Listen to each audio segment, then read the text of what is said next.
तो माधव द्रव्यगुण निघंटु या भाव स्वभाव वाद, नाम याद रखना, भाव स्वभाव वाद।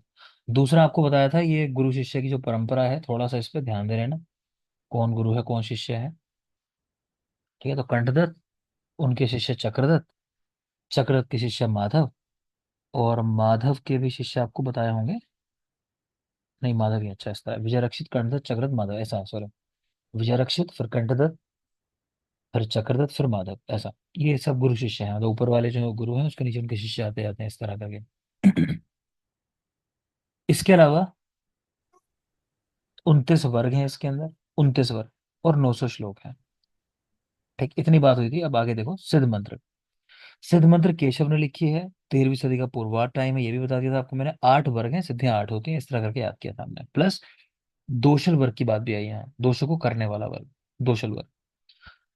8 वर्ग बताए, इसके अलावा अंश अंशांश कल्पना के अनुसार 57 वर्ग भी बताए हैं, ये भी याद रखोगे। अंश अंशांश कल्पना के अनुसार 57 वर्ग भी हैं, प्लस एक उदासीन वर्ग भी है।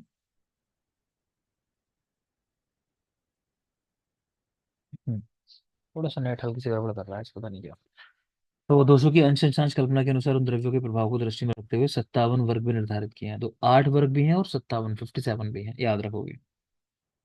उदासीन वर्ग है, ये भी याद रखना है, उदासीन वर्ग भी आया इसके अंदर। नेक्स्ट चलिए। नेक्स्ट है नव श्लोकी, इन्हीं की रचना है। प्रारंभ के 9 श्लोकों में मौलिक सिद्धांत का वर्णन है, इसलिए उसको नव श्लोकी भी कहते हैं, कह रहे हैं। ठीक है। फिर केशव, ये महादेव के बेटे हैं और बोपदेव के पिता हैं। मेनली तो बोपदेव के पिता हैं, आपको याद रखना है, क्योंकि आपने ये देखा है कि इन्होंने सिद्ध मंत्र की प्रकाश व्याख्या की है। इनके पिताजी की रचना जो है सिद्ध मंत्र बोपदेव ने, उसके ऊपर प्रकाश व्याख्या की है। इतनी बात हो गई थी हमारी वैसे। नेक्स्ट आ जाओगे नंबर 14, हृदय दीपक निघंटु। तो ये किसने लिखा है? ये बोपदेव ने लिखा है, जो केशव के बेटे हैं। हृदय दीपक निघंटु बाय बोपदेव। इनका टाइम 13वीं सदी का उत्तरार्ध, जिसपे सवाल आ चुका है, 13वीं का उत्तरार्ध। धनीश्वर के शिष्य हैं, सिद्ध मंत्र की प्रकाश व्याख्या की है, बोपदेव शतक लिखी है, तो नाम से समझ में आ रहा होगा बोपदेव है तो बोपदेव शतक इन्हीं की होगी। प्लस इसी को शत श्लोकी भी कहते हैं, इसको आप याद रखोगे, कहीं पूछ लेगा शत श्लोकी किसकी रचना है, तो शायद ध्यान में आए। तो ये भी बोपदेव, क्योंकि बोपदेव शतक का ही नाम है दूसरा, शत श्लोकी। हृदय दीपक निघंटु में कुल 8 वर्ग हैं, जैसे इनके पिताजी की रचना में 8 वर्ग थे, उन्होंने भी 8 ही रखे। उन्होंने फिर अंश अंशांश कल्पना के अनुसार 57 वर्ग भी बताए थे, वो इसमें नहीं है। ठीक है, यहाँ 8 ही हैं। चतुष्पाद, त्रिपाद, एक पाद, द्वैनाम, एक नाम, नानात वर्ग, मिश्रक वर्ग, ये सब आए हैं। मिश्रक वर्ग पहली बार कहाँ देखा था हमने? धन्वंतरी धन्वंतरी निघंटु। धन्वंतरी निघंटु। ठीक है, तो वो भी याद रखना है। आगे आ जाओगे। बोबदेव ने शत श्लोकी की स्वयं चंद्रकला व्याख्या की, जो खुद ने लिखा उससे इतने इंस्पायर हुए कि अरे मैं कितना अच्छा लिख दिया, इस पे कुछ लिखना चाहिए, तो उसी की चंद्रकला व्याख्या लिख दी अपनी बुक की। ठीक है, आगे चलो। आयुर्वेद मोहदधि या सुशेषण वैद्यक उसका नाम है, या अन्नपान विधि ये भी उसका नाम है। आयुर्वेद महोदधि, सुशेषण वैद्यक या अन्नपान विधि, 14 सेंचुरी की रचना है, सुशेषण वैद्य ने लिखी है। सुशेषण वैद्य। ऋतु हरितकी के समान मातुलुंग का विधान बताया, लेकिन आपसे सवाल पूछा जाता है ऋतु हरितकी का उल्लेख किसने किया है, तो क्या आंसर लगाओगे? भाव भाव भाव प्रकाश। प्रकाश। ठीक है, भाव प्रकाश, ठीक है। तो इन्होंने ऋतु हरितकी के समान ही मातुलुंग का विधान बताया। इस ग्रंथ पर दामोदर कृत आरोग्य चिंतामणि व्याख्या है। तो पूछे कभी कि आरोग्य चिंतामणि किसने लिखी है, तो वो दामोदर ने लिखी है। किसके ऊपर लिखी है? तो आयुर्वेद मोहदधि या सुशेषण वैद्य या अनपान विधि के ऊपर, दामोदर की आरोग्य चिंतामणि। ये जो दामोदर है ये विदर्भ के रहने वाले थे, विष्णु भट्ट के बेटे थे, हमारे लिए कोई खास बात नहीं। आगे चलो, नंबर 16 जो मदन पाल निघंटु है, बहुत जरूरी है। टाइम इसका बहुत जरूरी है, 14 सेंचुरी। तो मदन पाल निघंटु या मदन विनोद निघंटु, तो ये काष्ठा नगर में टाका वंश के राजा थे। ठीक है, 14 सेंचुरी का टाइम है। मेन बात पे आ जाओ, टाइम 14 सेंचुरी और वर्ग देख लो, 13 वर्ग हैं। खुद 14 सेंचुरी के हैं और 13 वर्ग हैं। निघंटुओं में पहला निघंटु है जिसने यशत का उल्लेख किया है, मदन पाल निघंटु। ठीक। अहिफेन और भंगा दोनों का वर्णन देखने को मिलता है। मदन पाल और भाव प्रकाश में श्वेत और रक्त करवीर, ऐसे दो भेद मिलते हैं। लेकिन राज निघंटु ने एक पीत करवीर भी बताया है। करवीर है, कखीरा नहीं है। ठीक है ना। तो यानी कि आपको इतना याद रखना है खाली कि मदनपाल में दो भेद हैं करवीर के, लेकिन राज निघंटु ने तीन भेद बताए हैं, एक पीत वैरायटी और बता दी है। मेन बात यह है। आगे चलिए, कैदेव निघंटु, ये बहुत जरूरी है बेटा। कैदेव निघंटु यह पथ्य अपथ्य विबोधक निघंटु, इसका दूसरा नाम भी बहुत जरूरी है। तो कैदेव पंडित ने लिखा, ये कैदेव गुजरात के निवासी थे। नौ वर्ग बताए इन्होंने। नौ वर्ग: औषध वर्ग, धातु वर्ग, धान्य द्रव, पक्व अन्न, मांस, विहार वर्ग, मिश्रक वर्ग और नानात वर्ग। तो मेन क्या है कि वर्ग कितने हैं। मेरे याद करने का तरीका यह है कि कोई अपने आप को देव कह रहा है, आप कह रहे हो देव नहीं हो भाई, झूठ बोल रहे हो, देवता नहीं हो तुम, है ना, देव नहीं होते इंसान। तो नो वर्ग, देव तो नो, जैसे उसने कहा अपने आपको देव, आपने कहा नो, गलत बात है। तो नो वर्ग। क्लियर, यही मेन है हमारे नंबर इसका। 15वीं सदी टाइम है, बृहति 11 प्रकार की बताई, देखना चाहो देख लो। नेक्स्ट आ जाओगे भाव प्रकाश निघंटु। तो द्रव्य गुण मतलब यही समझ सकते हो, भाव प्रकाश, जो हम समझते हैं, है ना, इसी की मेन बातें सारी होती हैं हमारी। आज बेटा मेरा कनेक्शन अनस्टेबल आ रहा है थोड़ा, आपको समस्या आ रही होगी बार बार, मुझे लगता है वॉइस हो रही है break. Yes sir, voice break हो रही है। अभी तो नेट चला ही गया था, कुछ चल रहा होगा काम वगैरह, बारिश हुई ना या गाजियाबाद में आज, तो मे भी मुझे लग रहा है कुछ कहीं गड़बड़ हुई है। खैर, भाव प्रकाश निघंटु या हरितक आदि निघंटु। ठीक है। तो लटकन मिश्र के बेटे हैं, इनके पिताजी का नाम है लटकन मिश्र, ये याद रखोगे। इसी का दूसरा नाम हरितक्यादि निघंटु, ये भी याद रखोगे। जैसे गुडुच्चादि निघंटु आपने याद किया, धन्वंतरि निघंटु का दूसरा नाम है, वो भी बहुत जरूरी है। लोग अक्सर जो पढ़ते कम है, वो भाव प्रकाश का नाम गुडुच्चादि निघंटु समझने लगते हैं, तो ध्यान देना, हरितक्यादि निघंटु नाम है इसका। ठीक है। 16वीं सदी का उत्तरार्ध इनका टाइम है, 22 वर्ग हैं, ये जरूरी बात है, टाइम भी जरूरी है, पिताजी भी जरूरी है, हरितक्यादि निघंटु भी जरूरी है। ठीक है। तो लटकन मिश्र के बेटे, 16वीं सदी का उत्तरार्ध इनका टाइम है, 22 वर्ग है। सर्वश्रेष्ठ वर्गीकरण है इनका, सर्वश्रेष्ठ वर्गीकरण। तो ये भी याद रखोगे कि सबसे श्रेष्ठ किसका वर्गीकरण है।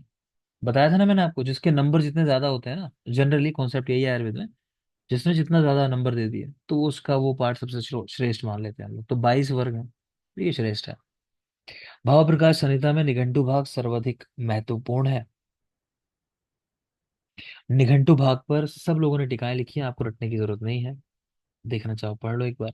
शिव शर्मा, विश्वनाथ, कृष्णचंद्र चुनेकर। ठीक है, चुनेकर की टीका सबसे ज्यादा प्रसिद्ध है कह रहा है। यशत का 7 धातुओं में वर्णन इन्होंने भी किया, लेकिन पहले तो मदन पाल का नाम आ रहा है, तो इस पे सवाल नहीं बनता। मदन पाल का अनुसरण करते हुए आकार करब, दीपांतर वचा, पुदीना, छुहारा, कलम्बक, चंद्रचूर, कुलंजन, गंध कोकिला, चरम करालू, मखान, कुमुद बीज आदि विशिष्ट द्रव्यों का उल्लेख किया है। तो आपको तो पर्याय या नाम बॉटनिकल नेम याद होंगे, जल्दी से बोल दोगे, दीपांतर वचा। सर माइलेक्स स्माइलेक्स चाइना। चाइना। माइलेक्स चाइना।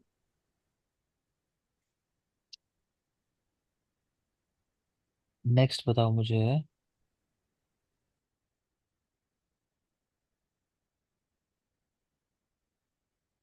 चंद्रचूर का बॉटनिकल नेम क्या है, चंद्रचूर। लेपिडियम टाइप। यही है, मुझे याद नहीं है क्योंकि, चलो, जिसने बताया तो मान लेते हैं ठीक ही होगा, क्योंकि जितने कॉन्फिडेंस से पाए, किसने बताया, प्रिया ने। नहीं, आरती। आरती ने बताया। Yes sir. आरती ने बताया, ठीक है। चलो, तो आरती ठीक ही होगा मान लेते हैं ना, जिनको नहीं याद है वो भी याद कर लेना। चंद्रशूर पे एक क्वेश्चन और आता है, शायद बात हुई हो हमारी। तो इस्ट्रोजन का सोर्स मानते हैं इसको, इस्ट्रोजन, लिख लो। एक सवाल इस तरह ये भी आता है इस्ट्रोजन के ऊपर कि मतलब बना के इस तरह सवाल पूछ लेता है कि इनमें से कौन सा द्रव्य है जो पोस्ट मेनोपॉजल जो सिम्टम्स है उनमें हेल्पफुल है। तो चंद्रचूड़, ना, एस्ट्रोजन की वजह से। आगे देखते हैं। भाव प्रकाश संहिता लघुत्रय का अंतिम भाग मानी जाती है, 16वीं सदी, इसके बाद तो है ही नहीं कोई और, है ना, तो लघुत्रय का अंतिम भाग है। भाव मिश्र शिव जी के भक्त थे, प्रारंभिक पदों में गणेश जी की वंदना भी की है, विष्णु जी का उल्लेख श्रीपति या मधुसूदन इन शब्दों से किया। तो मधुसूदन चाहो तो याद कर सकते हो, भगवान विष्णु को मधुसूदन करके लिखा है। आपको ये भी पता है किस आचार्य ने आचार्य चरक का जन्म नाग वंश में मान के उनको शेष अवतार कहा है? भाव प्रकाश। भाव प्रकाश। इतने देर मत लगाया करो ऐसे सवालों के जवाब में भाई, एकदम आना चाहिए आंसर। इतनी बार इतिहास में पढ़ाते हुए फोकस किया होगा इस चीज के ऊपर। त्रिदेव ब्रह्मा विष्णु महेश और हनुमान जी का भी उल्लेख मिलता है। संहिता प्रकरण में विशेष रूप से शारंगधर संहिता का अनुसरण किया, और निघंटु प्रकरण में मदनपाल निघंटु का। तो ध्यान रखोगे, जब संहिता वाला पार्ट लिखा है तो शारंगधर को फॉलो किया है, और निघंटु वाला भाग लिखा है तो मदनपाल को फॉलो किया है। 17वीं सदी के ग्रंथ योग रत्नाकर, योग तरंगिणी और लोलिम राज ने भाव प्रकाश का अनुसरण किया। सिंपल सी बात है, जो भी इनके बाद के हैं उन्होंने इनको फॉलो किया है ना। भाव प्रकाश आज इतनी फेमस है तो पहले भी फेमस ही रही होगी, 17 18वीं सदी में। तो याद रखेंगे। तो ये लोग 17वीं सदी के हैं, जो ग्रंथों के नाम यहाँ देख पा रहे हो। योग रत्नाकर हो गए, योग तरंगिणी की बात कर रहे हैं, लोलिम राज 17वीं सेंचुरी के हैं। तो इन सब ने भाव प्रकाश का अनुसरण किया। नेक्स्ट देखिए, ये त्रिमल भट्ट का नाम लिखा है, ये क्या है बेटा? योग तरंगिणी जो बुक है ना, दो मिलती हैं। एक बृहत योग तरंगिणी, एक लघु करके योग तरंगिणी। दोनों के राइटर यही हैं, तो याद रख लेना। त्रिमल भट्ट। एक और बुक है इनकी द्रव्य गुण शतक, अभी शायद आगे इनका नाम आएगा तो पढ़ेंगे। तो वो भी इन्हीं की बुक है। द्रव्य गुण शतक लिख लो चाहो तो, ये लिखना चाहो तो द्रव्य गुण शतक त्रिमल भट्ट की है वो भी।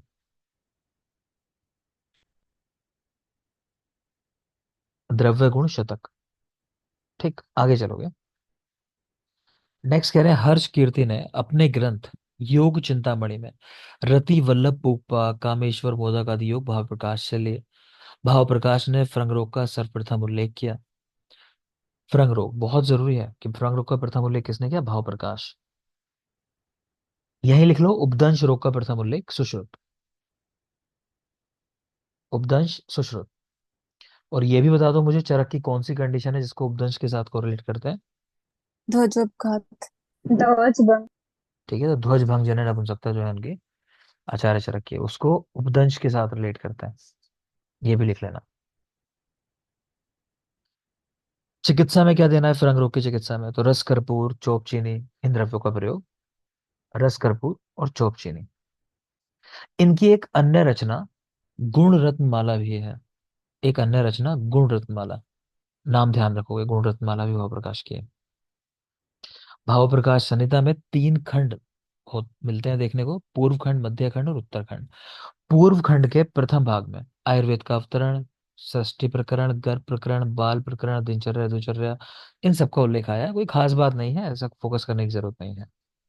मेनली याद रखना चाहो तो ऐसा कर लो कि जो द्वितीय भाग है, सेकंड वाला, तो उसके अंदर हमारा जो भी जनरल चिकित्सा होती है, मान लो कि पंचकर्म हो गया, ठीक है, स्नेहपान, इस तरह की बातें सारी, वो वहां आई हैं द्वितीय प्रकरण के अंदर। बल्कि वो भी छोड़ो, आप वैसे भी मत याद करो, मत करो, रहने दो। मैं बता रहा हूँ आपको क्या याद करना है, इसमें करना चाहोगे, चलो इतना कर लो कि मध्यम खंड के अंदर रोगों का उल्लेख है, और उत्तरखंड के अंदर वाजीकरण और रसायन का उल्लेख है। बाकी सारी चीजें पूर्व खंड में आती हैं। इतना कर लो, अगर करना चाहो तो, ये लास्ट है, इससे ज्यादा नहीं करना। मैं फिर एक बार बोल रहा हूँ, तो कैसे याद करोगे? 3 खंड है, पूर्व खंड, मध्यम खंड और उत्तरखंड। तो आपको याद कितना रखना है कि भाई मध्यम खंड के अंदर जितनी भी डिजीज है उन सबका उल्लेख है मध्यम खंड के अंदर। उत्तरखंड के अंदर रसायन और वाजीकरण का उल्लेख है। और जो पूर्व खंड है, उस बाकी कोई भी टॉपिक पूछे तो वो कहा जाता है पूर्व खंड के अंदर आ जाता है। उसके 2 भाग कर रखे हैं उन्होंने, इतना डिटेलिंग में नहीं जाना। क्लियर है? आगे देखिए। टोटल ये 71 अध्याय है, इतना नंबर याद कर सकते हो, 71 अध्याय यहाँ पे मध्यम खंड वाले।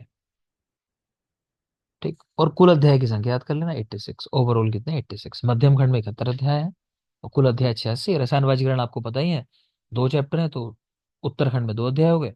अब आप इजीली निकाल लोगे कितने बचे, पूर्व खंड में अगर पूछ लेता है कभी। ठीक है ना? तो 71 मध्यम खंड में है, उत्तराखंड में 2 हो गए रसायन वाजीकरण, कुल है 86, 86। भाव प्रकाश ने आयुर्वेद की प्राचीन परिभाषा के साथ व्यवहारिक परिभाषा भी दी है। तो ऐसा ही याद रखना आपको कि एक तो प्राचीन परिभाषा जैसे बाकी लोग देते हैं आयुर्वेद क्या है, और एक व्यवहारिक परिभाषा भी दी है आयुर्वेद की।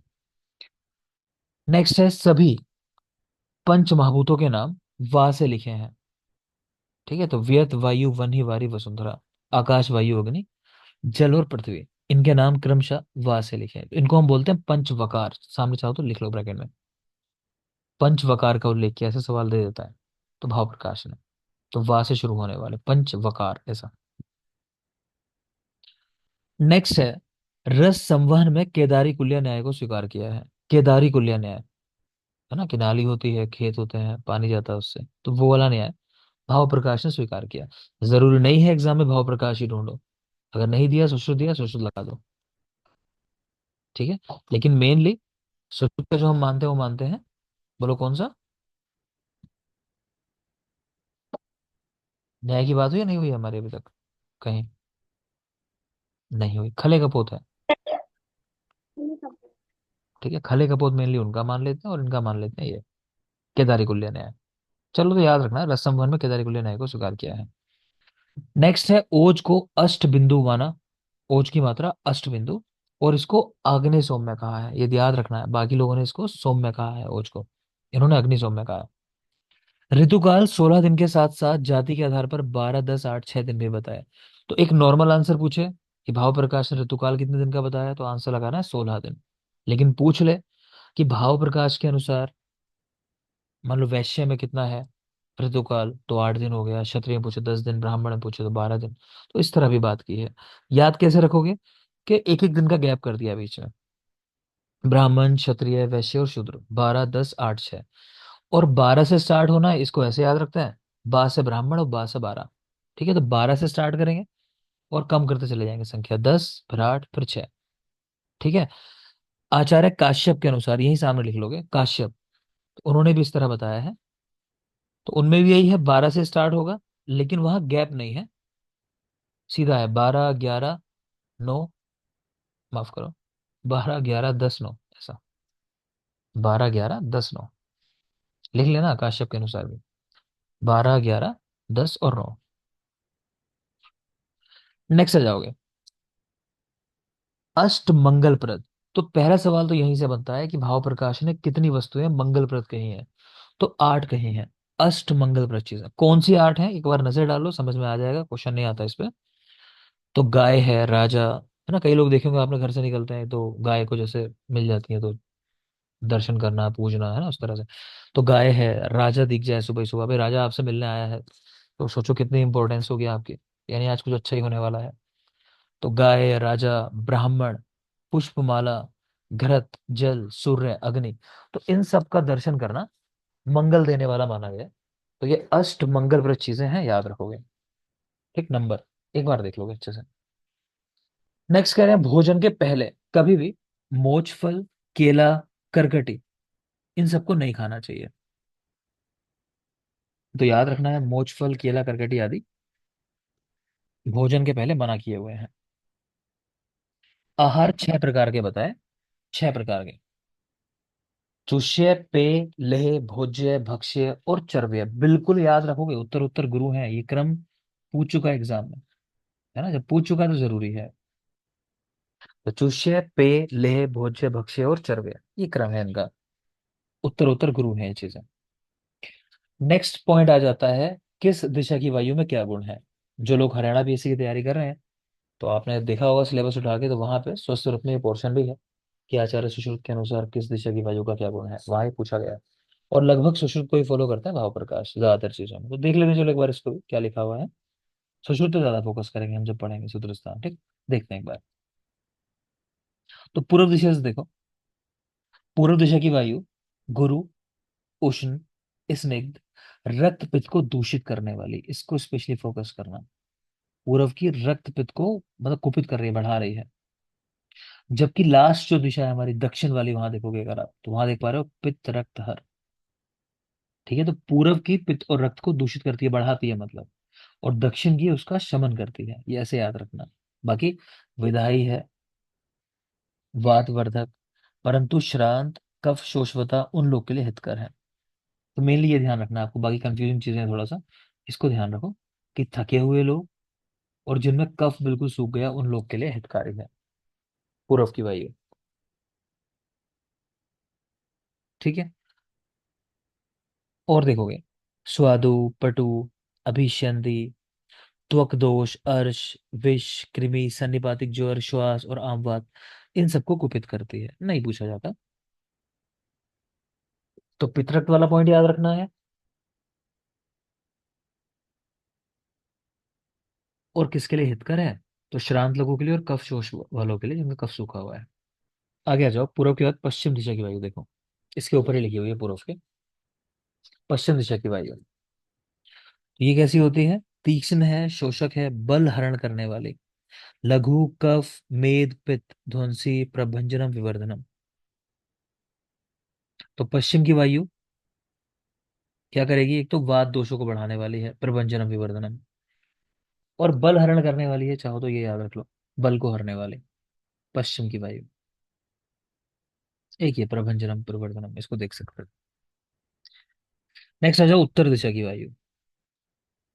शीतल, स्निग्ध, दोष कुपित कर, क्लेदन, पर प्रकृति पुरुषों को बल देने वाली, मृदु और मधुर होती है। ये याद रख सकते हो कि प्रकृति में जो लोग हैं, जो लोग स्वस्थ हैं, मतलब उनके लिए अच्छी है उत्तर की वायु। बस इतना याद रखना है। और दक्षिण में भी आपको बता दिया मैंने कि पितरक्त हर है, और एक चक्षुष्य पॉइंट है, वो भी याद कर सकते हो। चक्षुष्य होती है, मैं एक बार फिर से रिवाइज करा रहा हूँ। तो बेटा पूर्व की वायु क्या करने वाली है? पितरक्त को बढ़ाएगी, लेकिन जिनका कफ सूखा हुआ है यानी कफ शोष होता है उनके लिए अच्छी होती है, श्रांत थके हुए लोगों के लिए अच्छी होती है पूर्व। फिर पश्चिम की वायु, बल हरण करने वाली और प्रभंजनम विवर्धनम। पश्चिम, पा से पश्चिम, पा से प्रभंजन बढ़ाने वाली, ऐसा भी याद कर सकते हो। उत्तर की वायु प्रकृतिस्थ पुरुषों के लिए अच्छी होती है, उत्तर की वायु। और दक्षिण की वायु वात के पूर्व के एंटी है। पूर्व की थी पित रक्त को कुपित करने वाली, वो उसको उसका शमन करने वाली है, और चक्षुष्या होती है, नेत्रों के लिए अच्छी होती है। नेक्स्ट आ जाओगे, आग्नेय दिशा की वायु दाहजनक है, समझ में आ रहा होगा भाई, अग्नि दिशा का नाम ही है, तो दाहजनक है, रूक्ष है। नैऋत्य दिशा की वायु दाह कारक नहीं होती, उसमें ना नैऋत्य है ना, कि नहीं करती, ऐसा कि याद कर लो कि ना लग गया शुरू में, तो दाह नहीं करती। वायव्य वाली तिक्त होती है, ईशान दिशा वाली कटु होती है। सवाल इसमें नहीं आते, मैं फिर एक बार बोल रहा हूँ, लेकिन जो पॉइंट आपको पहले बताया पूर्व, पश्चिम, दक्षिण, उत्तर वाले, उनको देख लेना, वो जरूरी है। चारों दिशा की मिली हुई वायु आयु को नष्ट करने वाली है, और प्राणियों को बहुत से रोग उत्पन्न करती है। तो प्राणी नाम बहुरोग उत्तम, और इसके सेवन से कल्याण नहीं होता। प्राणियों बहुत से रोग उत्पन्न करती है, इसके सेवन से कल्याण नहीं होता, अच्छी नहीं होती, कहने का मतलब। भाव प्रकाश ने भी दीपन पाचन आदि द्रव्यों की परिभाषा शारंत्र के जैसी बताई है। ठीक है, ये भी याद रखोगे। आगे चले, सुश्रुत में भूमि बताई गई महाभूतों के अनुसार 5 प्रकार की, जबकि भाव प्रकाश में वर्ण के अनुसार 4 प्रकार की बताई गई है। तो सुश्रुत पंच महाभूतों के अनुसार 5 प्रकार की, जबकि भाव प्रकाश वर्ण के अनुसार 4 प्रकार की। तो वर्ण 4 है, ब्राह्मण, क्षत्रिय, वैश्य, शूद्र, श्वेत रक्त, पीत कृष्ण, SRP के जो हम याद रखते हैं, उस तरह से बता दी। महाभूतों के आधार पर नहीं, वर्ण के आधार पर बताई। जबकि वर्ण के आधार पर ज्वर 4 प्रकार का बताया, लिख लो चाहते हैं, ये जरूरी पॉइंट है। आचार्य हारित ने वर्ण के आधार पर ज्वर 4 प्रकार का बताया। इन भूमियों में उत्पन्न द्रव्यों का वर्ण के अनुसार प्रयोग करना चाहिए। नेक्स्ट आ जाओ, औषधि द्रव्य 5 प्रकार के बताए। औषधि द्रव्य 5 प्रकार के कौन कौन से? वनस्पति, वानस्पत्य, शुष्पवल्ली और औषध। वनस्पति, वानस्पत्य, शुष्पवल्ली और औषध। तो ऐसा मत सोचना कि औषध तो यहाँ है, सर ने कहा था औषध वर्ग तो हृदय की देन है, भाई हृदय इनसे पहले के हैं, ठीक है ना। यहाँ भी है वो अलग बात है, लेकिन पहले किसने दिया? औषध वर्ग हृदय ने दिया है, वो ही याद रखना है। नंबर याद कर लो कि औषधि द्रव्य 5 प्रकार के बताए, और कुछ नहीं। ये शुप एक्स्ट्रा दे दिया इन्होंने, इसलिए 5 हो जाता है। द्रव्य, रसो, गुण, वीर्य, विपाक, शक्ति रेवचा, ऐसा करके श्लोक है कि ये 5 चीजें होती हैं किसी द्रव्य के अंदर, रस, गुण, वीर्य, विपाक, शक्ति, ठीक है। तो इतना याद रख लो, कुछ खास बात नहीं है। शारंग ने इसी को लिख दिया पंचावस्था करके, ये 5 चीजें रहती हैं द्रव्यों के अंदर। द्रव्य गुण के मौलिक 7 पदार्थ, उनको एक ही पद में निबद्ध किया, मतलब एक ही लाइन में सातों पदार्थों के नाम रख दिए। आपको क्या याद रखना है वो लिख लोगे कि द्रव्य गुण के मौलिक पदार्थ आपसे पूछे, या पूछे द्रव्य गुण के पदार्थ कितने हैं, तो आंसर लगाना है 7। अगर पूछे द्रव्य गुण के अंग कितने हैं, तो आंसर लगाना है 6। आपकी गाइड में क्वेश्चन है, फिर कंफ्यूज होते हो और रट लो सीधा इस चीज को। द्रव्य गुण के अंग 6, पदार्थ 7। बेटा 1 मिनट, 1 मिनट बने रहेंगे।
देखेंगे आगे।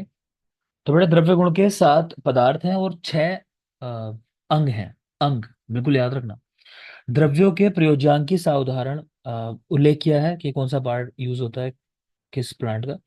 ये बेटा बहुत जरूरी है। सुवर्णश्री मूल को चोक कहा, बिल्कुल रट लेना, सुवर्णश्री मूल को चोक करके लिखा है इन्होंने। और पुष्कर मूल, उसको कुष्ठ का भेद बताया। चलो कौन बताएगा बॉटनिकल नेम, सुवर्णश्री का भी पुष्कर मूल का भी, कोई भी बोल सकता है। पुष्कर मूल इन्यूला रेसिमो। ठीक है, अनंत ने बता दिया। इंड्यूलर रेसिमोसा और वनचिरी पुष्कर आर्जिमोन मुर्गा। मैक्सिकन। सेकंड वाले का आर्जिमोन मैक्सिकन। आर्चिवल वनचिरी। मैक्सिकाना, ठीक है ना, तो याद रखोगे, ठीक है। तो पुष्कर मूल, उसको कुष्ठ का भेद बताया। नेक्स्ट है कर्पूर। तो कर्पूर की 2 वैरायटी। आर्यन अच्छा है, तुमने भी जवाब दिया था, मैं देख रहा था, और अच्छी बात है बेटा, इसको बढ़ाओ, है ना, और चीजें आनी चाहिए। तो नेक्स्ट, कर्पूर के 2 प्रकार बताए हैं, पक्व और अपक्व।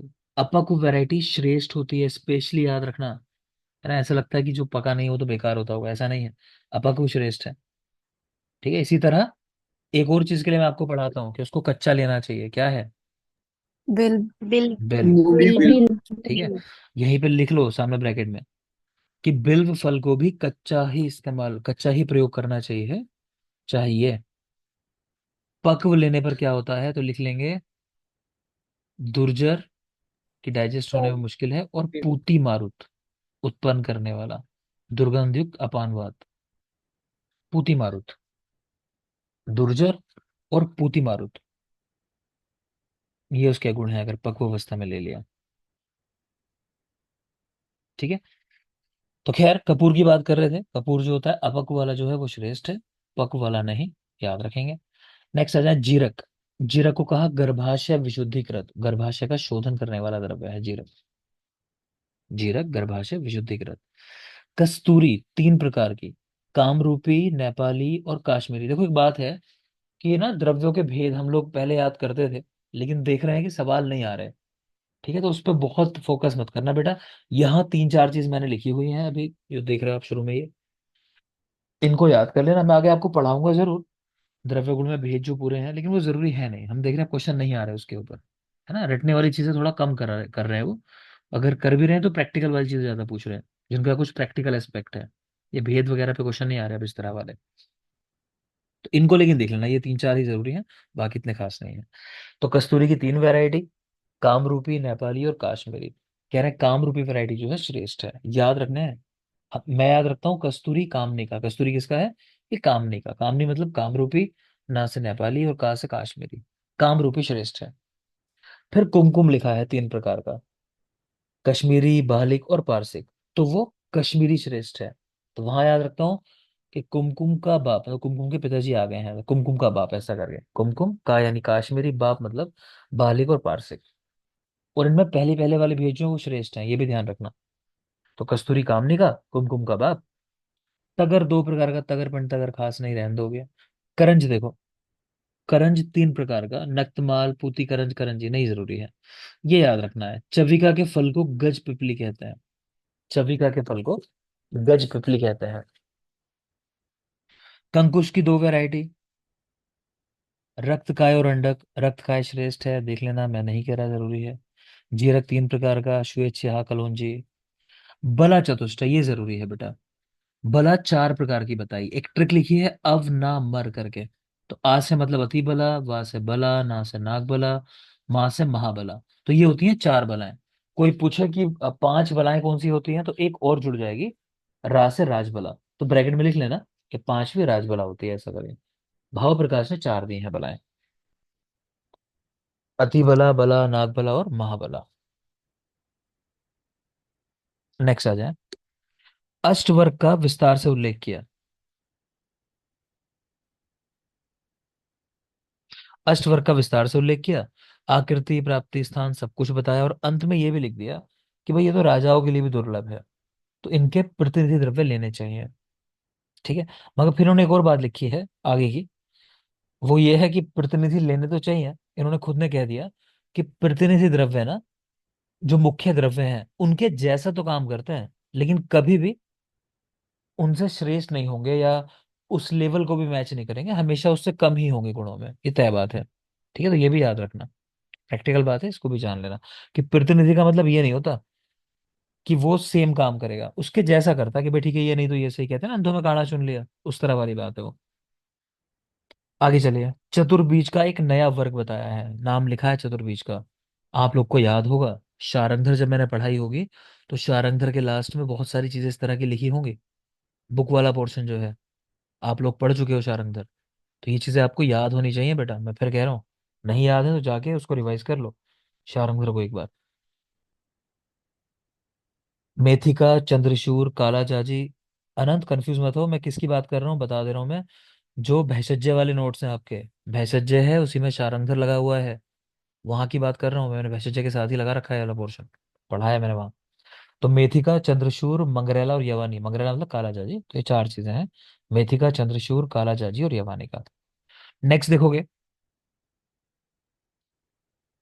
चरक ने कठिन और स्थूल गुण का उल्लेख किया। ये बहुत जरूरी पार्ट है बेटा, ये गुण किसने दिए हैं, याद रखना है। तो चरक ने कठिन और स्थूल गुण दिए हैं। सुश्रुत ने सुगंध, दुर्गंध, व्यवहाई, विकासी और आशुकारी इन गुणों का उल्लेख किया। तो चरक के कठिन और स्थूल, सुश्रुत, सुगंध, दुर्गंध, व्यवहाय, विकासी, आशुकारी। भाव प्रकाश, शुष्क गुण और आशु गुण। तो ध्यान रखना, आशुकारी सुश्रुत का है और आशु भाव प्रकाश का है। हमारी नजरों में एक है, लेकिन क्वेश्चन बनाने वालों की नजरों में अलग है, तो आपको याद रखना है। आशुकारी जो बड़ा शब्द है वो सुश्रुत का है, जो छोटा है आशु वो भाव प्रकाश का है। शुष्क और आशु। ठीक है, कह रहे हैं बाकी इनके गुणों की जो प्रतिज्ञा है वो सुश्रुत के जैसी है, वैसे ही लिखे हैं सारे, लेकिन शुष्क और आशु गुण ये अलग बताए हैं। विकासी गुण, इनमें वायु महाभूत की प्राधान्य होती है। जिन द्रव्यों में विकासी गुण होता है मतलब वहां वायु महाभूत की प्रधानता है। जिन द्रव्यों में व्यवहारिक गुण की प्रधानता है वहां वायु और आकाश इन गुणों की प्रधानता है, वायु और आकाश व्यवहारिक द्रव्यों के अंदर। शेफाली क्या उदाहरण है व्यवहारिक द्रव्यों का, शारंगधर। सर आभा, भंगा, अहिफेन भंगा और अच्छी बात है बेटा, ये दो बताए हैं, अहिफेन और भंगा। ठीक है। नेक्स्ट बता दोगे आकाश, विकासी द्रव्यों के क्या उदाहरण बताए हैं।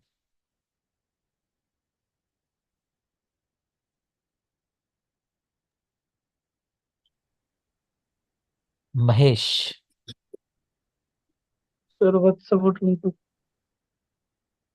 वत्सक और टुनटुक। सबको ऐसे लगता है, कुछ अलग तो नहीं है। नहीं सर, फिर क्या तो है, स्तंभन है। फिर क्या है, सही जवाब कौन देगा। प्रमुख, बहुत अच्छे। प्रमुख और पौधरों से। ठीक है बेटा, दो लोग के जवाब है, शेफाली और दूसरा किसका था, मंजीता थी शायद। तो क्रमुक कोद्रव, ठीक है ना, वो जवाब है। अच्छी बात। तो देख लो बेटा, आप लोग भूल चुके हो शारंगधर में, बार बार रिवीजन को कहता हूँ, इसलिए जाकर रिवीजन कर लो उसको, नहीं तो फिर समस्या है। कॉन्फिडेंस ही नहीं आएगा ना कभी भी, जब तक खुद को याद नहीं है तो। सवाल का जवाब ना दे पाना एक अलग बात है, कि चलो ठीक है आज मैं जवाब नहीं दे पाया, लेकिन मन ने अगर कह दिया ना कि हाँ मैंने पढ़ा नहीं है, आपके मन में अभी भी नहीं आ रही चीजें कि हाँ कहाँ बात चल रही है, तो मतलब सच में आपने नहीं पढ़ा है। तो अपने साथ ईमानदार रहना, जाके पढ़ लो। खैर, नेक्स्ट देख रहे हैं। विकासी गुण वायु महाभूत का प्रधान है, व्यवहाई गुण जिन द्रव्यों में, उनमें वायु और आकाश महाभूत की प्रधानता। नागार्जुन ने कर्मण गुण बताए हैं। वर्ड याद ना, कर्मण, कर्मज नहीं है। कर्मण गुण 10 है। ये बताया नागार्जुन ने, सामने लिखे हुए हैं, गुरु, लघु, शीत, उष्ण, विशद, पिच्छल, स्निग्ध, रूक्ष, मृदु और तीक्ष्ण। और पूछे कर्मज गुण, उनकी संख्या 2 है, वो कारिकावली ने बताया है। संयोगज और विभागज, कि संयोग और विभाग ऐसा मतलब। तो कर्मज गुण 2, या कर्म कह लो, 2 तरह के होते हैं यहाँ पे। कौन कौन से? संयोग होना और विभाग होना, अलग हो जाना और मिल जाना, ऐसा। और कर्मण गुण वो 10 है। इतना ही रखेंगे आज के लिए, आगे की बात जो है वो कल करेंगे। और आपका टेस्ट चलो कर देते हैं। और कोई टेस्ट तो नहीं छूटा हुआ अभी होने से? आंसर की तो शेयर करने से तैयारी, मुझे पता है, टेस्ट होने से नहीं छूटा ना कोई अभी रिसेंट का? ठीक है। तो आपका शारीर का टेस्ट शनिवार को एक टेस्ट लेंगे शारीर का। ठीक है, मॉडर्न वाला पार्ट भी रखूंगा उसमें। और जो दूसरा टेस्ट होगा उसमें मॉडर्न कम होगा, वो पूरा प्योरली आयुर्वेद का होगा मेनली। इस बार शनिवार को एक टेस्ट लेंगे शारीर का आपका। मेनली सुषु शारीर पे फोकस करना, और मॉडर्न वाला पार्ट जो दिया है, बस इन 2 चीजों पे, ठीक। एक बार प्री सर एग्जाम हो जाएगा। लेटर चाहिए। मैसेज कर देना, बाकी मैंने ग्रुप में प्रोवाइड किए हुए हैं। अगर किसी को नहीं मिले, मुझे एक मैसेज कर देना। सर वो फोन खराब था सर, तो परसों का लेक्चर प्रोवाइड हो जाएगा क्या सर? हो जाएगा, मुझे एक मैसेज आपने किया है बेटा शायद, मैसेज तो मुझे। जी जी सर। ठीक है, एक मैसेज तुरंत अभी छोड़ दो बेटा, एक मैसेज कर दो अभी। ओके।